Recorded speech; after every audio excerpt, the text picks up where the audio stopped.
नमस्कार। आज हम एक ऐसी मेडिकल कंडीशन पर बात करने वाले हैं जिसके बारे में सुना तो होगा लोगों ने शायद, लेकिन पूरी जानकारी ना हो। सिकल सेल रोग। हमारे पास कुछ मेडिकल टेक्स्ट के जरूरी हिस्से हैं, तो सोचा इस पर बात की जाए। हाँ, और हमारा मकसद यही है कि इन स्रोतों से जो जानकारी मिली है उसे थोड़ा आसान करके समझें। मतलब ये रोग है क्या, होता क्यों है, इसके लक्षण क्या होते हैं और हाँ, इलाज कैसे होता है। ये उन सब के लिए काफी काम का हो सकता है जो इस कंडीशन को समझना चाहते हैं या जिन्हें बस एक क्विक पर गहरी जानकारी चाहिए। बिल्कुल। तो चलिए मिलकर इन जानकारियों की तह तक जाते हैं और सिकल सेल रोग की कहानी को समझते हैं। शुरुआत करते हैं कि आखिर ये है क्या। मैंने सुना है कि ये परिवारों में चलती है, कुछ जेनेटिक है। हाँ बिल्कुल, ये एक जेनेटिक कंडीशन है, मतलब आनुवांशिक। मेडिकल भाषा में इसे ऑटोजोमल रिसेसिव कहते हैं। Autosomal recessive, okay. इसका सीधा सा मतलब ये है कि ये बीमारी बच्चे को तभी होगी जब माँ और बाप दोनों से उसे इसका एक खास बिगड़ा हुआ जीन मिले। अच्छा, दोनों से मिलना जरूरी है। हाँ, अगर सिर्फ एक से मिलता है तो उसे बीमारी नहीं होती। उसे ट्रेट कहते हैं, उस पर हम बाद में आएंगे। ठीक है, तो ये जीन ये करता क्या है शरीर में, क्या गड़बड़ करता है? देखिए, ये जीन हमारे खून में एक बहुत जरूरी चीज होती है, हीमोग्लोबिन। हाँ, हीमोग्लोबिन, ऑक्सीजन ले जाने वाला। बिल्कुल। तो ये जीन उस हीमोग्लोबिन को बनाने वाले प्रोटीन में बस एक छोटा सा माइनर सा बदलाव कर देता है। एक छोटा बदलाव। हाँ, नॉर्मली बनता है हीमोग्लोबिन ए, जिसे HbA कहते हैं। इस बदलाव की वजह से एक अलग टाइप का हीमोग्लोबिन बनने लगता है, हीमोग्लोबिन S, यानी HbS। सिर्फ एक अल्फाबेट का फर्क, ए की जगह एस, और इतनी बड़ी प्रॉब्लम। कमाल है। मैंने ये भी पढ़ा कि ये HbS जीन कुछ खास इलाकों में ज्यादा मिलता है, जैसे अफ्रीका या मेडिटेरेनियन। इसकी कोई वजह? हाँ, ये बड़ा इंटरेस्टिंग पॉइंट है। ऐसा माना जाता है कि जिन लोगों में ये HbS जीन होता है ना, खासकर जिनमें सिर्फ एक कॉपी होती है, यानी सिकल सेल ट्रेट वाले। अच्छा, ट्रेट वाले। हाँ, उन्हें मलेरिया के जो सीवियर इन्फेक्शंस होते हैं उससे कुछ हद तक प्रोटेक्शन मिलती है। अरे वाह, मलेरिया से बचाओ। हाँ, तो शायद यही वजह है कि ये जीन उन इलाकों में ज्यादा फैला जहां मलेरिया बहुत कॉमन था या है। ये नेचर का अपना एक तरीका है बैलेंस बनाने का, कह सकते हैं। गजब। मतलब एक प्रॉब्लम से बचने के चक्कर में दूसरी दिक्कत का दरवाजा खुल गया। तो फिर सिकल सेल रोग या बीमारी किसे होती है? सिकल सेल डिजीज या SCD वो तब होती है जब किसी को दोनों पेरेंट्स से HbS वाला जीन मिल जाए। इसे HbSS कहते हैं या होमोजाइगस। ओके, दोनों HbS वाले। हाँ, या फिर ऐसा हो कि एक HbS जीन मिले और दूसरा वाला बीटा ग्लोबिन जीन किसी और तरह से गड़बड़ हो। इसे कंपाउंड हेटेरोजाइगोट कहते हैं। इसमें सबसे कॉमन है HbS बीटा थैलेसीमिया और HbS-C रोग। अच्छा, HbS रोग, ठीक है। तो ये तो हुए इसके प्रकार। अब आते हैं असली मुद्दे पर। ये जो बदला हुआ HbS हीमोग्लोबिन है, ये शरीर के अंदर करता क्या है? यहीं पर मामला थोड़ा पेचीदा होता होगा ना? बिल्कुल, यहीं से सारी प्रॉब्लम शुरू होती है। देखिए, नॉर्मल जो रेड ब्लड सेल्स होती हैं, RBCs, लाल रक्त कोशिकाएं। हाँ, वो गोल होती हैं, डिस्क जैसी और बहुत लचीली, ताकि वो पतली से पतली खून की नली से भी आराम से निकल जाएं। बिल्कुल। लेकिन जब HbS वाले हीमोग्लोबिन के पास ऑक्सीजन कम हो जाती है, जैसे जब खून टिश्यूज से गुजर रहा होता है, ऑक्सीजन देने के बाद। हाँ, तो ये HbS मॉलिक्यूल जो हैं, ये आपस में जुड़ने लगते हैं, पॉलीमराइज हो जाते हैं और जुड़कर लंबी, सख्त क्रिस्टल जैसी रॉड्स बना लेते हैं, सेल के अंदर ही। क्रिस्टल सेल के अंदर, बाप रे। जी हाँ, और ये जो सख्त रॉड्स बनती हैं, ये उस बेचारी लचीली रेड ब्लड सेल का शेप बिगाड़ देती हैं। वो गोल रहने के बजाय खिंचकर अंग्रेजी के सी जैसी या फिर हंसिए जैसी बन जाती हैं। अच्छा, हाँ, हंसिए जैसा जो बिल्कुल। खेतों में यूज होता है। हाँ, सिकल, इसीलिए तो नाम पड़ा सिकल सेल। और दिक्कत ये है कि अब ये सेल लचीली नहीं रही, ये सख्त हो गई हैं, रिजिड। और ये सख्त सिकल जैसी कोशिकाएं फिर क्या गड़बड़ करती हैं खून में? ये बेसिकली दो बड़ी गड़बड़ें करती हैं। पहला, ये बहुत नाजुक होती हैं, जल्दी टूट जाती हैं। टूट जाती है मतलब मर जाती है जल्दी? हाँ, जिसे हेमोलिसिस कहते हैं। नॉर्मल RBC चलती है करीब 120 दिन। सिकल सेल मुश्किल से 10-20 दिन में ही खत्म हो जाती हैं। ओ, तो इससे तो खून की कमी हो जाएगी, बिल्कुल। क्रॉनिक एनीमिया, और इनके टूटने से एक जरूरी केमिकल नाइट्रिक ऑक्साइड भी कम हो जाता है। वो ब्लड वेसल्स को हेल्दी रखता है। अच्छा, ये हुई पहली प्रॉब्लम। और दूसरी प्रॉब्लम है इनका शेप और इनकी सख्ती। क्योंकि ये सख्त है और इनका आकार अजीब है, ये छोटी छोटी खून की नलियों में फंस जाती हैं, अटक जाती हैं। जिससे ट्रैफिक जैम लग जाता है। बिल्कुल सही समझा आपने, ट्रैफिक जैम। इसे कहते हैं वासो ऑक्लूजन। मतलब वेसल का ब्लॉक हो जाना। और इस जैम से? इस रुकावट की वजह से उस हिस्से में, उस ऑर्गन या टिश्यू तक ऑक्सीजन नहीं पहुंच पाती। हाइपोक्सिया? हाँ, हाइपोक्सिया। और इससे तेज दर्द होता है, बहुत तेज। और उस टिश्यू को नुकसान भी पहुंचता है, जिसे इस्कीमिया कहते हैं। और मजे की बात, जब ब्लॉकेज हटता है और खून दोबारा बहना शुरू होता है, उससे भी कुछ डैमेज होता है, रीपरफ्यूजन इंजरी। बाप रे। तो बस यही दो चीजें, सेल्स का जल्दी टूटना, हीमोलिसिस, और खून की नलियों में रुकावट, वॉसोऑक्लूजन, यही सिकल सेल रोग के ज्यादातर लक्षणों और कॉम्प्लिकेशंस की जड़ हैं। कौन सी बातें हैं जो इस सिकलिंग को, मतलब सेल्स के शेप बदलने को बढ़ा सकती हैं, ट्रिगर कर सकती हैं? हाँ, कई चीजें हैं, जैसे शरीर में पानी की कमी होना, डिहाइड्रेशन, पानी की कमी, ऑक्सीजन की कमी, जैसे ऊंचाई पर जाने से, कोई इन्फेक्शन हो जाए, बुखार हो, बॉडी टेम्परेचर एकदम से बदल जाए, या खून में एसिड बढ़ जाए, एसिडोसिस, तनाव भी इसको बढ़ा सकता है। अच्छा, तो इन सब से बचना जरूरी है। बिल्कुल। चलिए अब ये समझते हैं कि ये बीमारी लोगों में दिखती कैसे है। आपने वो सिकल सेल ट्रेट बताया था, जी। जिसमें सिर्फ एक जीन होता है, क्या उनमें भी कोई लक्षण आते हैं? देखिए, ज्यादातर लोग जिनमें सिर्फ ट्रेट होता है ना, HBS वाले, उनमें कोई लक्षण नहीं होते, वो बिल्कुल नॉर्मल लाइफ जीते हैं। पता में नहीं चलता होगा कई बार। हाँ, अक्सर पता भी नहीं चलता। लेकिन हाँ, कुछ एक्सट्रीम सिचुएशन में, जैसे बहुत ज्यादा ऊंचाई पर चले गए, जो ऑक्सीजन बहुत कम है, या बहुत सिवियर डिहाइड्रेशन हो गया, या कोई बहुत गंभीर इन्फेक्शन हो गया, तब शायद उन्हें थोड़ी दिक्कत हो। ओके।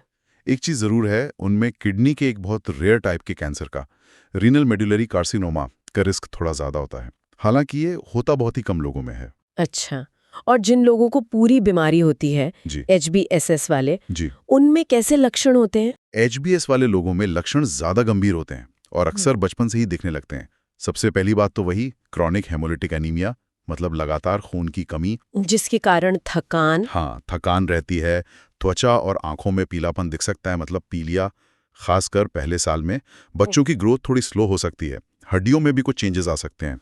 और वो ट्रैफिक जाम वाली बात, वाजो ऑक्लूजन, उसका क्या असर दिखता है? वही सबसे बड़ी प्रॉब्लम है। वाजो ऑक्लूजन की वजह से शरीर के किसी भी हिस्से में अचानक बहुत तेज दर्द के दौरे पड़ सकते हैं। दर्द के दौरे? हाँ, पेन क्राइसिस या वाजो ऑक्लूसिव संकट कहते हैं।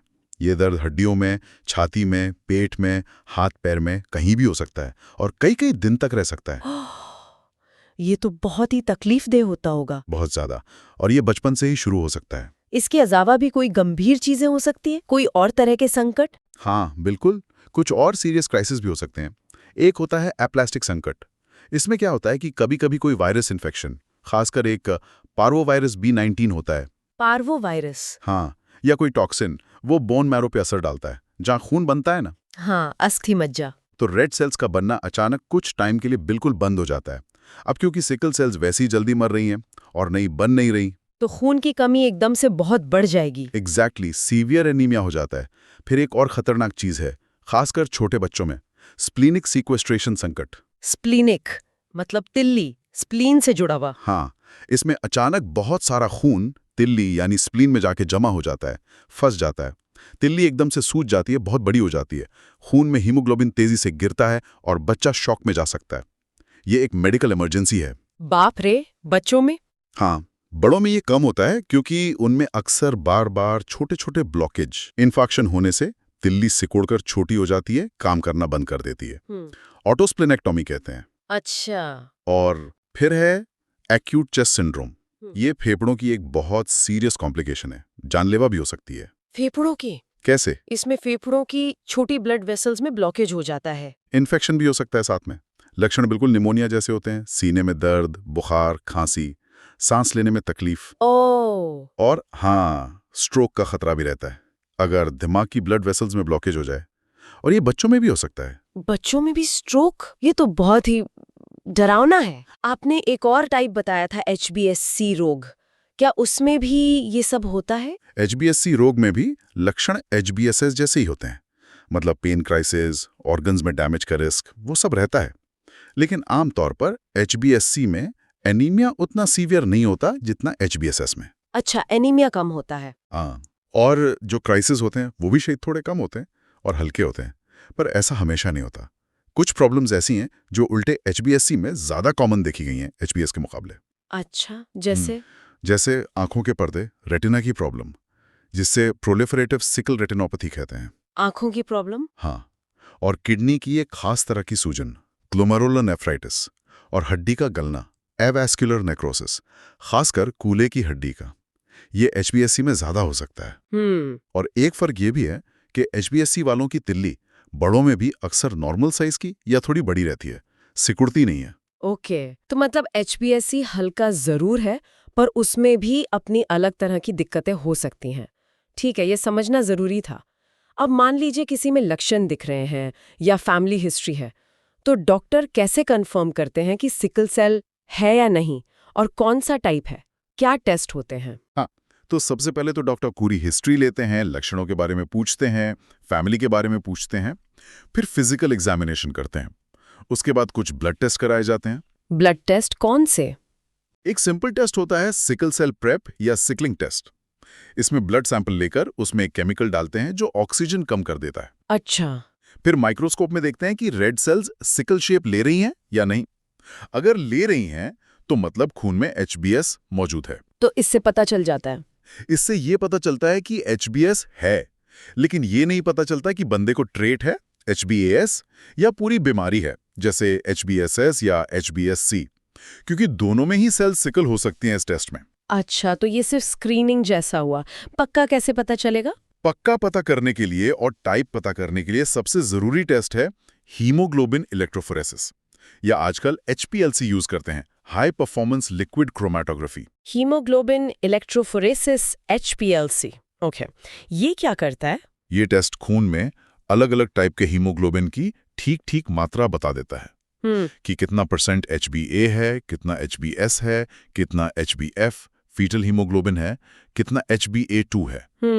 इसी के पैटर्न से एकदम साफ पता चल जाता है कि व्यक्ति नॉर्मल है या उसे एचबीएएस स्ट्रेट है या एचबीएसएस है या एचबीएससी है या बीटा थैलेसीमिया के साथ कॉम्बिनेशन है। कई देशों में तो अब न्यूबॉर्न स्क्रीनिंग में ये टेस्ट जरूरी हो गया है, जन्म के वक्त ही कर लेते हैं। अच्छा, ये तो बहुत अच्छा है कि जल्दी पता चल जाए। क्या इन टेस्ट के रिजल्ट्स अलग-अलग टाइप में बहुत अलग दिखते हैं? हाँ, काफी क्लियर अंतर होता है। जैसे अगर किसी को सिर्फ एचबीएस स्ट्रेट है, तो उसका सीबीसी यानी कंप्लीट ब्लड काउंट अक्सर नॉर्मल होता है। ब्लड फिल्म मतलब खून की स्लाइड भी नॉर्मली दिखती है। लेकिन इलेक्ट्रोफोरेसिस में करीब 60-70% नॉर्मल एचबीए मिलेगा और 30-40% एचबीएस मिलेगा। ओके, ए ज्यादा एस कम। हाँ, अब अगर किसी को एचबीएसएस है तो उसका सीबीसी गड़बड़ होगा, हीमोग्लोबिन कम होगा, एनीमिया, लेकिन रेटिकुलोसाइट्स जो नई आरबीसीज होती हैं वो बढ़ी हुई मिलेंगी, क्योंकि शरीर कमी पूरी करने की कोशिश कर रहा है। बिल्कुल। खून की स्लाइड में साफ साफ सिकल शेप की सेल्स दिखेंगी और इलेक्ट्रोफोरेसिस में उसमें नॉर्मल एचबीए बिल्कुल नहीं मिलेगा, जीरो। बिल्कुल नहीं। सिर्फ एचबीएस मिलेगा और कुछ मात्रा में एचबीएफ मिलेगा, जो बच्चों में ज्यादा होता है, उम्र के साथ कम हो जाता है, और नॉर्मल लेवल का एचबीए2। अच्छा, तो ये तो एकदम क्लियर कट फर्क है। ये जानना वाकई जरूरी है सही डायग्नोसिस के लिए। अब आते हैं सबसे अहम सवाल पर, इलाज। क्या सिकल सेल रोग का कोई पक्का इलाज है? इसे मैनेज कैसे किया जाता है? देखिए, जैसा हमने कहा, ये एक जेनेटिक बीमारी है, तो इसका कोई परमानेंट क्योर मतलब जड़ से इलाज फिलहाल रूटीन में आसानी से उपलब्ध नहीं है। हाँ, बोन मैरो ट्रांसप्लांट एक ऑप्शन है, लेकिन वो सबके लिए पॉसिबल नहीं होता और उसके अपने रिस्क हैं।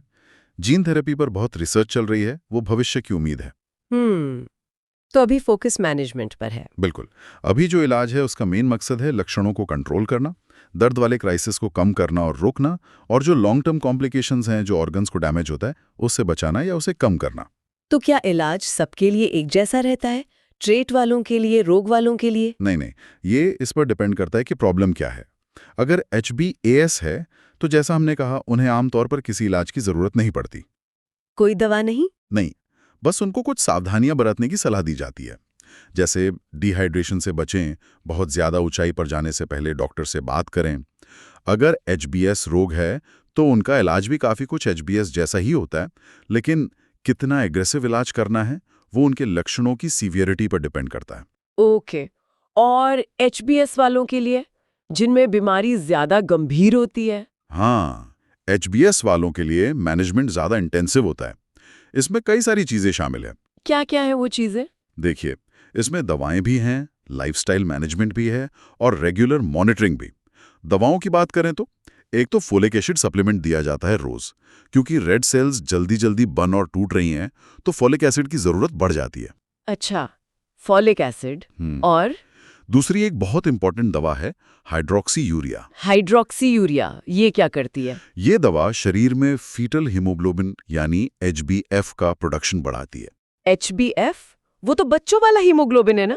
हाँ, और ये देखा गया है कि अगर रेड सेल में HbF ज्यादा होता है तो वो HbS को पॉलीमराइज होने से, मतलब जुड़कर सिकल शेप बनाने से रोकता है। अरे वाह, तो ये तो बहुत काम की दवा हुई। बिल्कुल, हाइड्रोक्सीयूरिया लेने से पेन क्राइसिस कम होते हैं, एक्यूट चेस्ट सिंड्रोम का खतरा कम होता है और खून चढ़ाने की जरूरत भी कम पड़ती है। लेकिन हाँ, इसके कुछ साइड इफेक्ट्स हो सकते हैं, जैसे ये बोन मैरो को सप्रेस कर सकती है।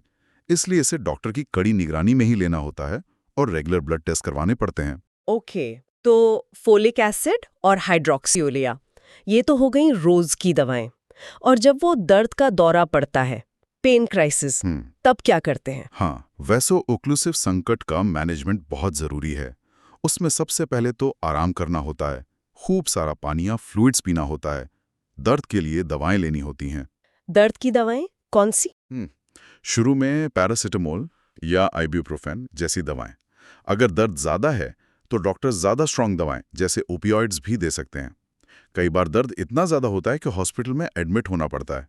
वहां नसों के जरिए फ्लूइड्स दिए जाते हैं, दर्द की दवाएं दी जाती हैं, ऑक्सीजन की जरूरत हो तो वो भी दी जाती है। और इन संकटों को रोकने के लिए कुछ कर सकते हैं। प्रिवेंशन। हाँ, प्रिवेंशन बहुत जरूरी है। मैनेजमेंट का एक बड़ा हिस्सा प्रिवेंशन ही है। इसमें सबसे पहले तो उन चीजों से बचना है जो सिकलिंग को ट्रिगर करती हैं। जैसे पानी की कमी, इन्फेक्शन, ज्यादा ठंड या गर्मी। बिल्कुल, डिहाइड्रेशन से बचना, टेम्परेचर एक्सट्रीम से बचना, ज्यादा थकान से बचना। दूसरा, इन्फेक्शन से बचाव बहुत जरूरी है, क्योंकि सिकल सेल वालों की तिल्ली ठीक से काम नहीं करती या नहीं होती, तो उनको कुछ खास बैक्टीरिया के इन्फेक्शन का खतरा बहुत ज्यादा होता है। अच्छा, तो उसके लिए 55 में सारे जरूरी टीके लगवाना बहुत जरूरी है, खासकर न्यूमोकॉकल वैक्सीन, मेनिंगोकॉकल वैक्सीन और haemophilus influenzae type B vaccine. और छोटे बच्चों को करीब 3 महीने से लेकर 5 साल की उम्र तक रोजाना पेनिसिलिन एंटीबायोटिक की एक डोज दी जाती है। प्रोफिलैक्टिक पेनिसिलिन कहते हैं इसे, ताकि गंभीर इन्फेक्शन से बचाव हो। रोज एंटीबायोटिक 5 साल तक? हाँ, ये बहुत इफेक्टिव पाया गया है सीरियस इन्फेक्शंस को रोकने में। इसके अलावा अच्छा खान पान, साफ सफाई का ध्यान रखना, ये सब भी जरूरी है। ये तो हुई संकटों की रोकथाम। और जो लॉन्ग टर्म कॉम्प्लिकेशंस हैं, जैसे ऑर्गन्स पर असर, उसके लिए रेगुलर मॉनिटरिंग और स्क्रीनिंग बहुत जरूरी है।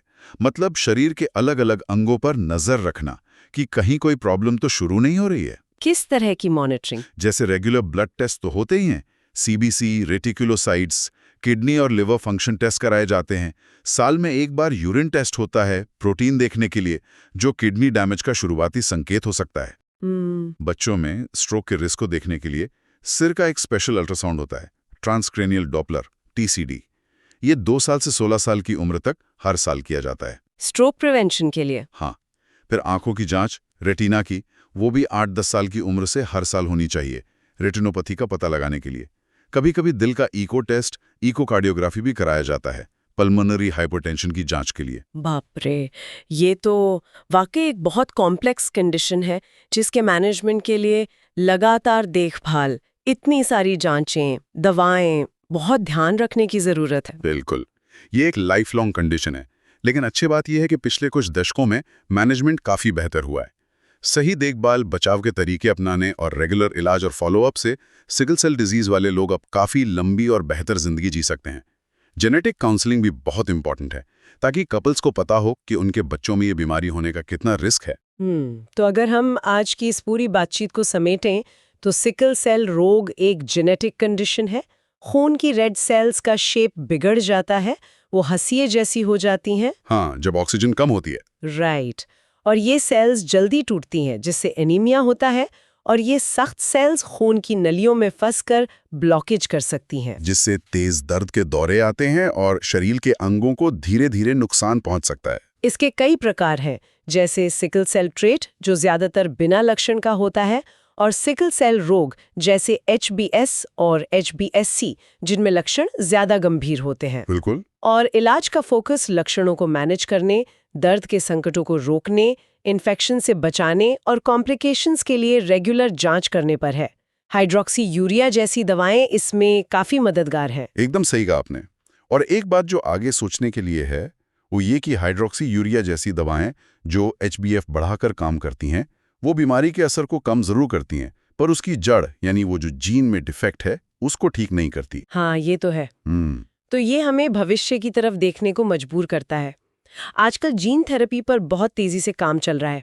ऐसी तकनीकें डेवलप हो रही हैं जिनसे शायद सीधे उस डिफेक्टिव जीन को ही ठीक किया जा सके या रिप्लेस किया जा सके। Gene therapy? हाँ, अगर ये तकनीकें पूरी तरह सफल, सुरक्षित और सब तक पहुंचने लायक बन पाती हैं, तो शायद भविष्य में सिकल सेल रोग का जड़ से इलाज करना भी संभव हो पाए।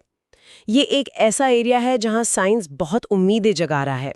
ये वाकई एक बहुत बड़ी उम्मीद है उन लाखों लोगों के लिए जो इस कंडीशन के साथ जी रहे हैं।